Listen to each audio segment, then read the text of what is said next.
AJPI, association d'assurés engagés et responsables, présente Sud Radio, le grand matin week-end, la force de l'engagement. Muriel Réus. Bonjour Muriel. Bonjour Jean-Marie.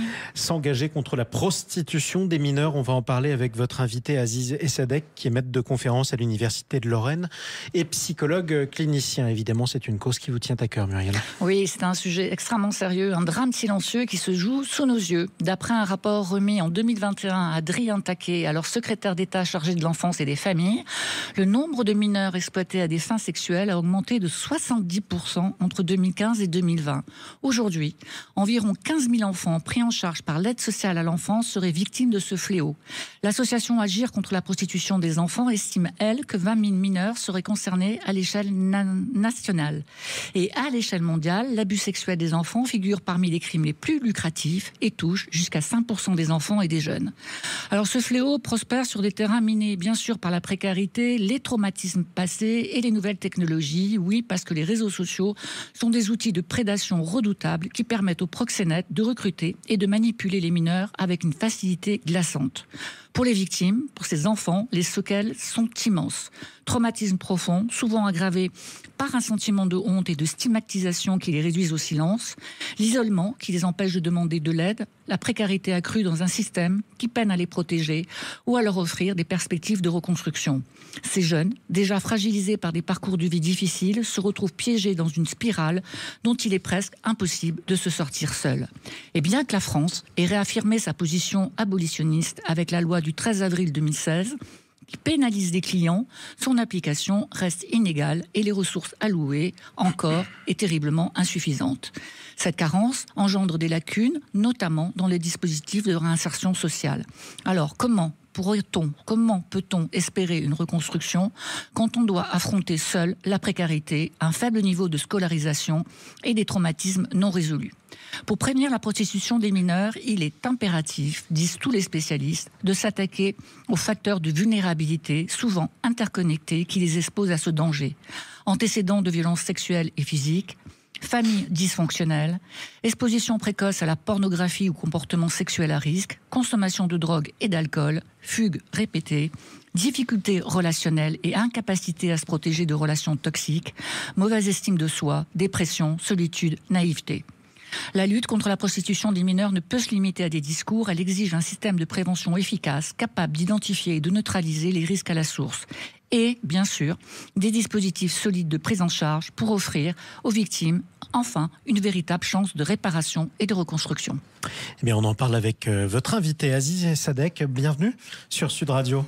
Vous êtes psychologue clinicien et maître de conférence à l'Université de Lorraine et vous êtes l'invité de Muriel Réus. Bonjour Aziz. Bonjour. Alors, vous avez travaillé, exercé, peut-on dire, 7 ans au sein de la protection de l'enfance. Est-ce cela qui a, d'une part, vous a conduit à vous spécialiser dans la maltraitance infantile et la prostitution des mineurs au sein de l'ASE? Et est-ce que cela qui a influencé vos recherches actuelles? Oui, effectivement, c'est exactement ça. Donc, j'ai travaillé dans un service d'aide éducative en milieu ouvert sur le site de l'Île-de-France. Et à l'époque, je faisais une thèse de doctorat sur un tout autre sujet, les sportifs de haut niveau et l'agressivité. Et en fait, mon travail de psychologue dans le cadre de la protection de l'enfance m'a confronté à des mineurs en situation de prostitution, face auxquels j'avais pas de solution, j'étais très démuni dans ce que je pouvais leur proposer, et l'institution l'était également. C'était en 2014, et en fait, je finissais ma thèse de doctorat et j'ai tout de suite pris l'initiative de travailler, de mener des projets de recherche pour essayer d'apporter des réponses aux questions du professionnel que j'étais. Alors oui, parce que les chiffres, on a des chiffres globaux, mais on a difficilement des chiffres et des éléments extrêmement précis sur ce qui se passe de façon très précise à l'ASE, et puis sur ce sujet particulier de la prostitution. Est-ce que c'est possible? Est-ce que vous avez ces éléments, par exemple, sur l'aperçu de la prostitution des mineurs en France et en particulier à l'ASE, en termes d'âge, par exemple, de genre ou d'origine sociale? Alors, je pourrais pas répondre à l'ensemble des questions que vous m'avez posées, mais je le ferai j'essaierai de répondre à l'ensemble des éléments, parce que il y a une surreprésentation de certaines classes sociales au sein de la protection de l'enfance. Voilà, c'est des enfants qui viennent du milieu défavorisé, exactement. Grosse précarité. Les CSP+, par exemple, ne sont moins représentés. C'est pas qu'ils commettent moins de violences éducatives ou de violences physiques et sexuelles sur les mineurs, mais ça se passe dans d'autres instances, notamment les enfants sont pris en charge par des psychologues ou des psychiatres dans le privé, et donc ça peut échapper à la protection de l'enfance. En revanche, il y a un chiffre sur les garçons que vous m'avez indiqué quand on a préparé cette conversation. Vous dites que la prostitution des mineurs au sein de l'ASE indique que 23 à 24% des mineurs concernés sont des garçons. Et ça, c'est une estimation supérieure aux estimations nationales. Oui, tout à fait, parce que alors, les estimations nationales sont aussi basées sur la prostitution adulte et pas sur la prostitution des mineurs. Et effectivement, on a dans la prostitution adulte plutôt entre 5 et 9% d'hommes qui se prostituent. Et là, c'est vrai que les données sur lesquelles j'ai pu travailler en 2020 sur une cohorte qui rassemble 1315 mineurs de l'aide sociale à l'enfance, on avait une proportion de garçons qui étaient en situation de prostitution bien supérieure aux études antérieures qu'on a pu voir. Et pourquoi, alors d'après vous, pourquoi plus de garçons que de filles? Parce que spontanément, on pourrait penser que c'est plutôt...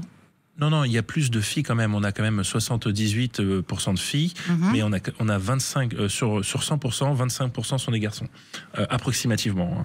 Mais 75% sont des filles. Donc on a quand même une proportion de garçons qui est surreprésentée par rapport à nos estimations antérieures. Alors, évidemment, ces chiffres sur la prostitution, on les a donnés tout à l'heure. Est-ce qu'on a une idée, je ne sais pas si vous allez répondre à cette question, si vous avez des éléments, mais pour qu'il y ait prostitution, il faut consommateurs. Donc, qui sont ces consommateurs? Qui sont ces hommes et peut-être ces femmes, je ne sais pas, qui abusent de ces enfants? Est-ce qu'on pourrait faire, par exemple, un parallèle avec les réseaux de drogue? Enfin, je ne sais pas. Alors, par rapport au profil des consommateurs, pour être transparent, ça fait pas partie de mes recherches, mais je sais qu'Hélène Pohu, qui est une sociologue, a travaillé sur ces thématiques. Bénédicte Lavaux-Legendre, qui est une chercheuse au CNRS en droit pénal, a travaillé sur ces thématiques. Et malheureusement, ce qu'on peut avoir comme élément de réponse aujourd'hui, c'est que le profil... en fait, il n'y a pas de profil. C'est une population tout venant d'adultes, de mineurs aussi, dans toutes les classes sociales de la société et dans toutes les professions. Un peu, on pourrait faire une analogie au procès de Pénicaud qui est actuellement, où on se rend compte qu'il n'y a pas de profil type de l'agresseur sexuel dans le cadre de ce procès. C'est pareil pour la prostitution des mineurs. Alors, est-ce que les professionnels de l'ASE qui sont confrontés à ces difficultés, qui sont d'énormes difficultés, est-ce que vous avez, pour y avoir passé 7 ans, est-ce que vous avez l'impression qu'ils sont suffisamment formés pour identifier et intervenir dans ces situations ? Alors, je vous aurais pas répondu qu'ils étaient suffisamment formés il y a 7 ans, ce n'était absolument pas le cas. Aujourd'hui, ils le sont un peu plus. Depuis que j'ai quitté la protection de l'enfance, il y a plein de protocoles qui se sont mis en place. Il y a eu les pouvoirs politiques qui ont quand même bougé avec la loi Taquet qui a beaucoup mobilisé sur cette thématique.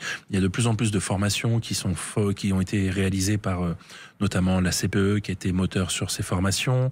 Il y a des programmes de formation, des programmes de communication. Je pense à un projet international qui s'appelle Jéricho, qui est mené par Piste Solidaire, qui cherche à diffuser des éléments en lien avec cette thématique. Donc, il y a de plus en plus de choses qui sont en train de se réaliser. Par contre, les professionnels ont encore énormément d'éléments à apprendre. Et c'est quoi les obstacles qu'ils rencontrent, les principaux obstacles quand on est dans un foyer et qu'on sait pertinemment qu'on a une population de filles et de garçons qui s'adonnent à la prostitution? Le premier obstacle, c'est la violence du réel.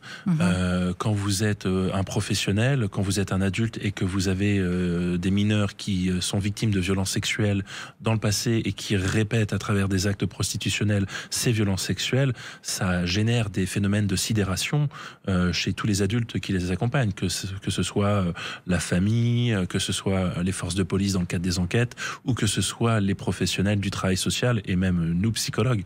À un moment donné, cette violence, elle nous sidère et donc ça nous invite à réfléchir à comment on les accompagne. Et cette réflexion, comment on accompagne ces mineurs, c'est quelque chose de nouveau. Et vous avez des outils ou des préconisations sur cet accompagnement ou... Non, sur l'accompagnement, sur le repérage, oui. Sur le repérage, donc sur des éléments de prévention, on commence à avoir des éléments. Par exemple, on connaît les variables qui peuvent possiblement prédire, ou plutôt qui sont associés à des antécédents de traumatisme. Des mineurs qui ont été victimes de violences sexuelles dans le passé, c'est un élément très important à prendre en compte dans le risque d'exploitation sexuelle. Les mineurs qui ont été exposés à différentes formes de maltraitance, des violences physiques, des violences verbales, exposition à des violences intrafamiliales, mais aussi, et puisque ça reste quand même la variable la plus importante, à des violences sexuelles, ça doit être des éléments dans les dossiers en protection de l'enfance qui doivent alarmer les professionnels sur ce futur éventuel risque d'exploitation sexuelle. D'ailleurs, quand vous interrogez ces enfants, ils ne parlent pas de prostitution, ils parlent de michetonnage, ils parlent d'escorting. Est-ce que c'est une façon de se protéger que d'utiliser ces termes ? Oui, c'est aussi symboliquement le fait de ne pas convoquer la prostitution ou l'exploitation sexuelle, qui sont, d'un point de vue sémantique, des termes très forts. Le terme de michetonnage renvoie l'idée que le client est le pigeon de l'histoire. Donc ça renvoie, ça inverse, j'ai envie de dire, les éléments de trauma, parce qu'au final, c'est les mineurs qui vont être victimes des violences sexuelles de cette situation, mais ça leur donne l'illusion qu'elles sont en train de pigeonner le client. Et qu'ils maîtrisent la situation. Exactement. Et d'ailleurs, vous êtes aussi chercheur à l'Université de Montréal, et là-bas, la terminologie est extrêmement importante. D'ailleurs, au Canada, on parle d'exploitation sexuelle des enfants pour insister sur le caractère non consenti des actes. Est-ce qu'il faudrait en France aussi revoir peut-être la terminologie liée à cette exploitation ? Oui, tout à fait. Au Canada, la loi a changé en 2015 pour parler quasi exclusivement d'exploitation sexuelle des mineurs. On ne parle plus de prostitution, car la prostitution peut, notamment dans l'inconscient collectif, peut renvoyer au fait que la personne qui se prostitue est en accord avec les actes qu'elle est en train de réaliser. Or, s'il y a des débats actuels sur la prostitution des adultes, sur la prostitution des mineurs, la loi est catégorique. Depuis 2002, la prostitution des mineurs est interdite, que ce soit en France ou à travers le monde, sauf que les chercheurs internationaux, notamment aux États-Unis, en 2013, ont stipulé que l'exploitation sexuelle se prêtait mieux comme terme sémantique, parce que les mineurs étaient soit victimes d'un réseau dans lequel ils étaient dans lequel ils sont, ou soit ils sont victimes de leur propre parcours, c'est-à-dire les conséquences des traumas qu'ils ont pu subir, et notamment des violences sexuelles que j'ai pu mentionner tout à l'heure. À quel moment il faut les informer, ces jeunes ? C'est-à-dire, à quel moment de leur parcours éducatif ou scolaire faut-il les alerter sur ces risques de prostitution ? Voilà, ça c'est une question, je vous cache pas que je sais pas si je pourrais y répondre. Aujourd'hui, sur la prévention, on est encore un peu loin de ces questions. Après, il y a des protocoles de prévention qui ont été mis notamment au Canada, qui n'ont pas forcément fonctionné. Comme lesquels, par exemple ? Il y a un protocole qui s'appelle Mon corps, c'est mon corps, qui existe depuis 1985, donc ça a 40 ans pratiquement, qui a permis quand même aux jeunes de permettre de mieux communiquer sur ces violences, mais ça n'a pas pour autant réduit les agressions. Et les réseaux sociaux, alors j'en ai parlé tout à l'heure, ils jouent un rôle assez fondamental. Quelle est votre vision, vous, sur l'utilisation des réseaux sociaux par ces jeunes et cet aboutissement, et le fait que les proxénètes s'en servent de cette façon, avec une facilité déconcertante ? Ce matin, je vous disais tout à l'heure aussi que j'étais à une soutenance d'HDR d'une chercheuse qui travaille sur des thématiques très proches sur les violences sexuelles, notamment chez les adolescents, qui s'appelle Marion Robin. Et pendant cette soutenance d'HDR, il a été mentionné que l'utilisation du téléphone portable, notamment, plus il y a une utilisation importante chez les adolescents, plus la représentation de soi va être négative. Donc ça va avoir un impact considérable au final chez ces adolescents, et ça va être au final des stratégies pour les personnes qui exploitent ces mineurs. C'est des accélérateurs de rencontres, c'est des accélérateurs de phénomènes, et en ça, malheureusement, les réseaux sociaux amplifie le risque. Alors, pour être transparent, moi je suis pas expert de la question des réseaux sociaux, mais les collègues qui travaillent sur ces thématiques, c'est ce qu'ils soulignent, c'est que ça amplifie ce risque. Alors, sur votre expertise précisément, comment pensez-vous que vos travaux peuvent contribuer à formuler des recommandations concrètes? Est-ce que vous attendez, vous espérez que ces travaux influencent les politiques publiques, par exemple, les politiques de santé, les politiques de prévention? Oui, plutôt les politiques. Aujourd'hui, c'est plutôt les politiques de prévention sur le repérage des situations à partir du moment où l'adolescent ou l'enfant est placé. Très clairement, ce que je mets en avant dans mes recherches, c'est que c'est des enfants qui sont placés, en tout cas en protection de l'enfance. Je parle de l'exploitation sexuelle en protection de l'enfance. C'est des enfants qui sont placés plus tardivement. Donc peut-être que la maltraitance auquel ils ont été exposés a été repérée plus tardivement. Peut-être que les situations d'adversité auxquelles ils ont été confrontés n'ont pas été verbalisées, parce que, comme je vous l'ai dit, ça sidère, notamment auprès des familles et des professionnels.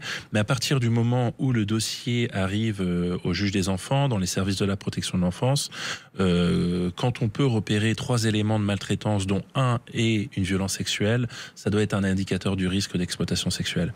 Et ça devrait, je pense, être une réflexion systémique pour les professionnels, pour réduire ce risque et pour être aux alertes par rapport à ces situations. Vos travaux seront disponibles, accessibles? Alors, une partie de mes travaux sont déjà disponibles sur le JIP et Justice, et d'autres recherches sont en cours de publication, notamment dans des revues scientifiques. Bon, on va recommander à tous les parents qui s'interrogent sur ce sujet ou qui ont des doutes sur les activités de leurs enfants et qui ont envie de les protéger, de s'intéresser à ce travail formidable que vous faites. Et je vous remercie, Aziz, pour cette conversation ce matin. Merci à vous. Juste un chiffre, on a une idée du nombre de mineurs qui se prostituent en France en ce moment, aujourd'hui? Ah oui. Oui, la CPE avance 20 000 mineurs, mais on pourrait supposer que c'est bien plus. Les données internationales parlent de 40 à 50% en protection de l'enfance et de 1 à 4% en population générale. Ouais, c'est considérable. C'est des données qui sont considérables. Mais on en reparlera, pourquoi pas avec vous. Merci beaucoup, Aziz Essadek. Je rappelle que vous êtes psychologue clinicien et maître de conférence à l'Université de Lorraine. À bientôt, Muriel Raus. À la semaine prochaine, sur Marie. Sud Radio, le grand matin week-end, la force de l'engagement, Muriel Raus. Avec AGPI, association d'assurés engagés et responsables.